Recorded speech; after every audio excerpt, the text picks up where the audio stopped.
اسلام آباد supreme court میں ملک کی آئینی سیاسی صورتحال پر از خود نوٹس کیس کی سماعت جاری ہے۔ چیف جسٹس سمرتا بندیال کی سربراہی میں 5 رکنی لارجر بینچ سماعت کر رہا ہے۔ سماعت کے آغاز میں خاتون درخواست گزار نے عدالت میں درخواست دی کہ سابق امریکی سفیر اسد مجید کو بلایا جائے تو سب سامنے آ جائے گا۔ اسد مجید کے خط کی وجہ سے سارا مسئلہ شروع ہوا۔ خاتون کی درخواست پر چیف جسٹس پاکستان نے کہا کہ ہم انفرادی درخواستیں نہیں سن رہے۔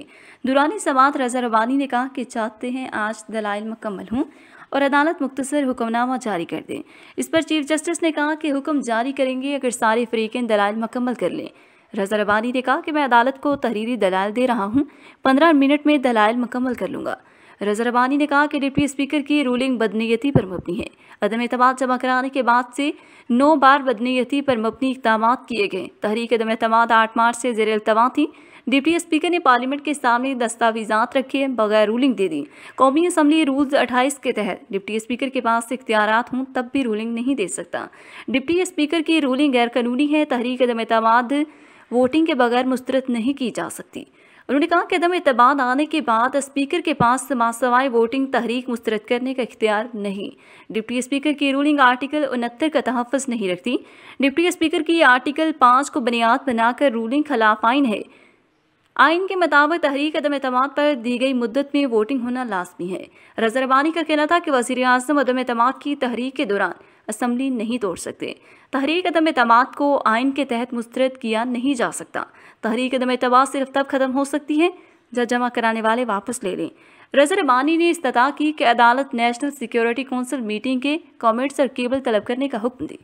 نون لیگ کے وکیل مختوم علی خان نے دلائل کا آغاز کرتے ہوئے پارلیمنٹ کی کارروائی پڑھ کر سنا دی اور استدعا کی کہ عدالت اسپیکر کی رولنگ کو کالعدم قرار دے کر اسمبلیاں بحال کریں۔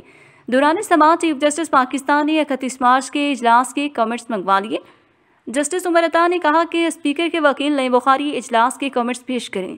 جسٹس منیب اختر ریمارکس دیے کہ تحریک عدم اعتماد جمع کرانے کی طریقہ کار پر آئین خاموش ہے۔ کیا ایک بار 20% اراکین کی حمایت سے تحریک پیش ہونے کے بعد اسپیکر کا اختیار نہیں رہتا؟ کیا اسپیکر تحریک پیش ہونے پر صرف ووٹنگ کرا سکتا ہے؟ چیف جسٹس پاکستان نے کہا کہ تحریک عدم اعتماد پیش کرنے کی اجازت کے بعد بحث کا مرحلہ آتا ہے۔ تحریک عدم اعتماد کے آئینی یا غیر آئینی ہونے پر بحث ہوئی۔ ہمارے سامنے سوال ہے کہ ڈپٹی اسپیکر کی رولنگ کی کیا آئینی حیثیت ہے؟ آئین کے احکامات رول سے بالادست ہوتے ہیں۔ تحریک عدم اعتماد پیش ہونے کے وقت 20% اراکین اسمبلی موجود تھے۔ جسٹس اعجاز الحسن نے سوال کیا کہ تحریک عدم اعتماد پیش ہونے کے وقت 20% ممبران کی موجودگی کا مقصد کیا ہے؟